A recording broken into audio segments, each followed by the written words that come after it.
Saya langsung menuju saudara ke Ratu Yunita, koordinator aksi tolak PPDB kriteria usia. Bu Ratu bisa mendengar saya jelas? Aiman Wicaksono, Jakarta. Bu Ratu? Ini ada suaranya udah?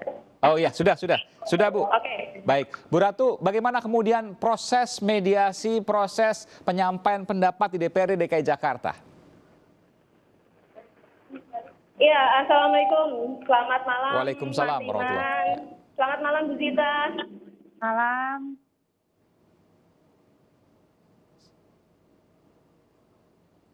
Bu Ratu? Bu Ratu Yunita, koordinator aksi tolak PPDB kriteria usaha. Ya.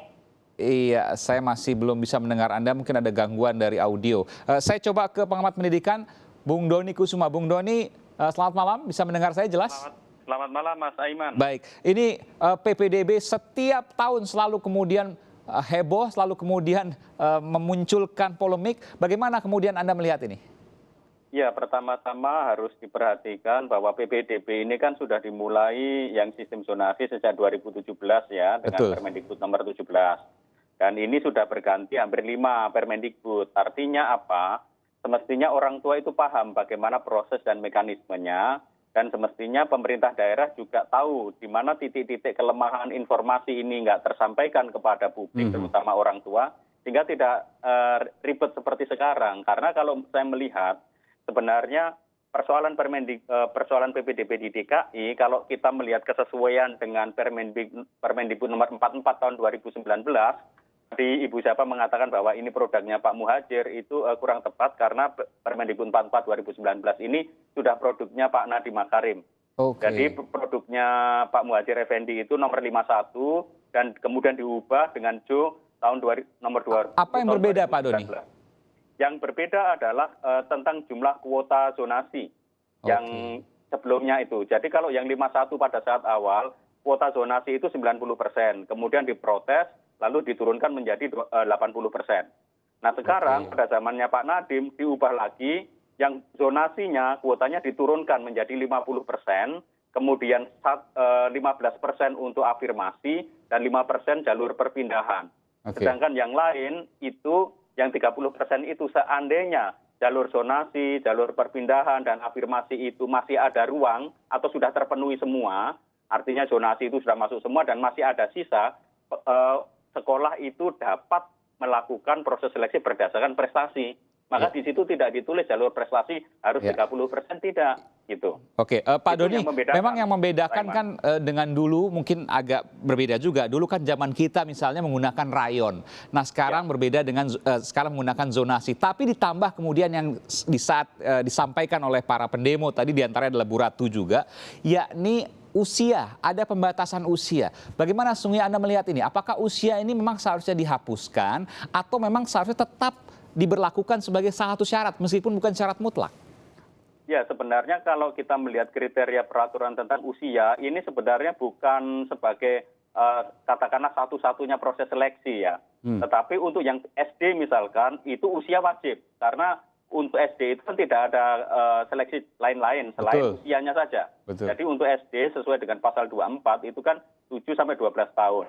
Nah lalu kemudian kalau di Permendikbud yang nomor 44 terkait dengan yang sekarang diributkan itu terkait hanya diatur bahwa untuk yang SMP, misalkan di pasal 6, itu untuk SMP itu maksimalnya yang diatur. Jadi usia SMP maksimal 15 tahun, pasal 7 usia SMA SMK maksimal 21 tahun. Nah tetapi di dalam prosesnya ini selalu akan ada proses bertingkat. Nah seharusnya prosesnya itu semua dimulai dari zonasi Mas Aiman. Nah masalahnya di DKI ini mulainya dari jalur afirmasi dulu ini sekarang prosesnya. Afirmasi ini yang penerima KJP dan lain sebagainya ya? Betul. Jadi di DKI ini untuk yang jalur afirmasi itu ada banyak hal yang bisa dibuat gitu. Mereka memiliki banyak jalur afirmasi, lalu kemudian inklusi, dan afirmasi ini macam-macam mulai dari KJP, kemudian yang bahkan anaknya sopir Jaklingko, lalu tidak kemudian mampu anak-anak dari korban COVID-19 itu masuk semua.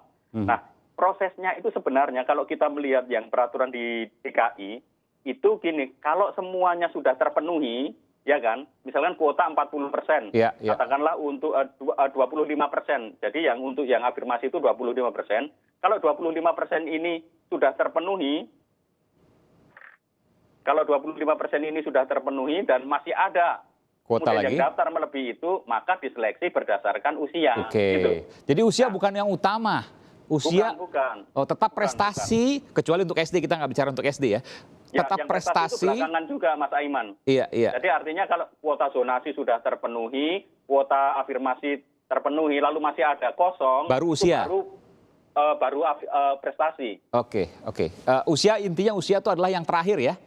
Ya, Baik. sebenarnya usia itu yang kedua setelah jumlah kuota terpenuhi. Jumlah kuota Jadi kalau terpenuhi. misalkan Oke, baik. kuota afirmasinya 25%, Baik, baik. tetapi ternyata yang daftar itu 30%, maka kemudian yang pertama usia, lalu kemudian kalau usia itu ada yang sama, maka sekolahnya di mana letaknya. Kalau sekolah ternyata sama juga, maka cepet-cepetan siapa yang daftar duluan. Jadi ada berlapis. Jadi setelah Itu yang dilakukan zonasi, di DKI. setelah afirmasi, kemudian setelah inklusi, baru kemudian kuotanya berebutan, katakanlah seperti itu, baru kemudian disortir berdasarkan usia.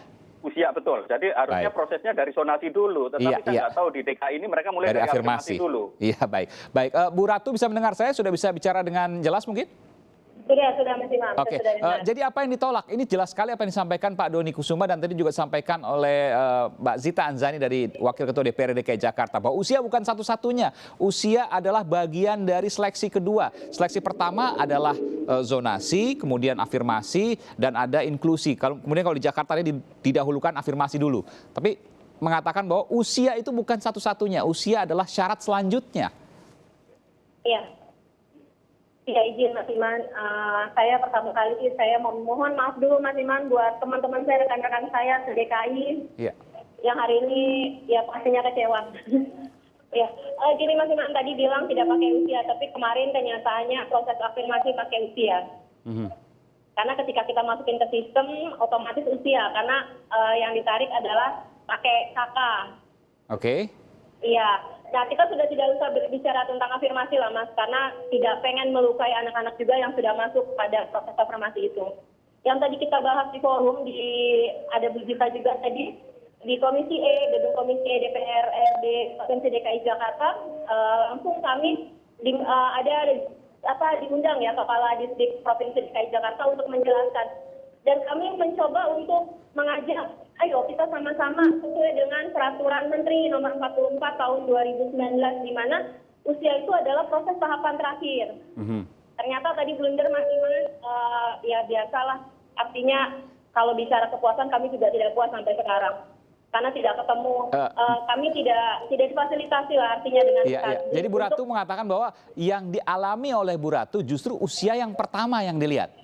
Betul, karena kemarin saya adalah korban afirmasi, Mas. Baik. Saya adalah penerima KJP. Baik, saya langsung menunjuk ke Pak Doni. Pak Doni, jadi apa yang Anda katakan tidak sesuai dengan apa yang ada di lapangan. Bagaimana Pak Doni? Ya, makanya harus dicek Mas Aiman, apakah proses yang terjadi di DKI ini, kalau yang afirmasi, itu benar-benar mereka berdasarkan zonasi dulu. Itu seharusnya seperti itu. Oke. Jadi masalah kan di DKI ini mereka melalui afirmasi, melalui surat-surat semuanya. Nah, tentu saja kalau melalui afirmasi yang kuotanya itu 25% dan dalam hal ini DKI itu lebih banyak daripada yang direkomendasikan kementerian. Kalau kementerian itu kan jalur afirmasi hanya 15%. Ya. Jadi udah ada tambahan sekitar 10%.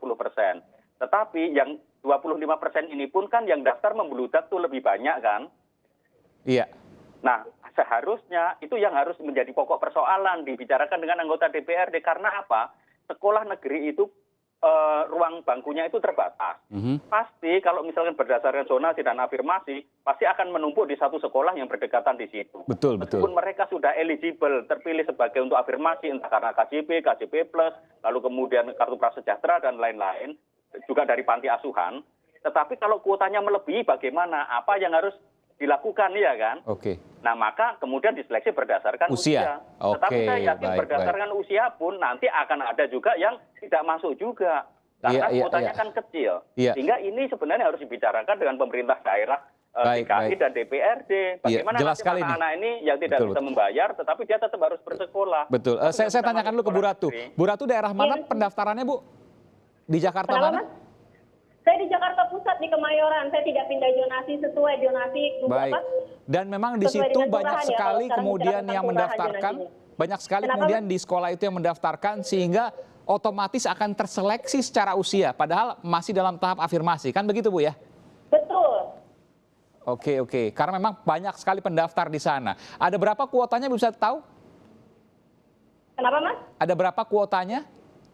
Saya nggak tahu ada kuotanya berapa. Yang terjadi adalah ketika saya masukin data anak saya langsung hilang, Mas. Artinya secara Oke. usia tergelincir. Anak saya usianya 15 tahun 20 hari. Iya. Jadi sekarang ibu nggak tahu anaknya bakal sekolah di mana nih, Bu? Ya paling kalau Nah, seandainya memang alternatif terakhir di swasta mungkin begitu, Bu ya? Gini, sedikit cerita tadi Mas Iman di Komisi DPRD, saya mempertanyakan karena besok pun ada tahapan zonasi, di mana zonasi itu karena menurut cerita Bu Kadis nih, karena teritorial Provinsi DKI yang bagaimana itu kadang dan ada beberapa masalah, jadi dia tetap pakai zonasi berdasarkan kelurahan.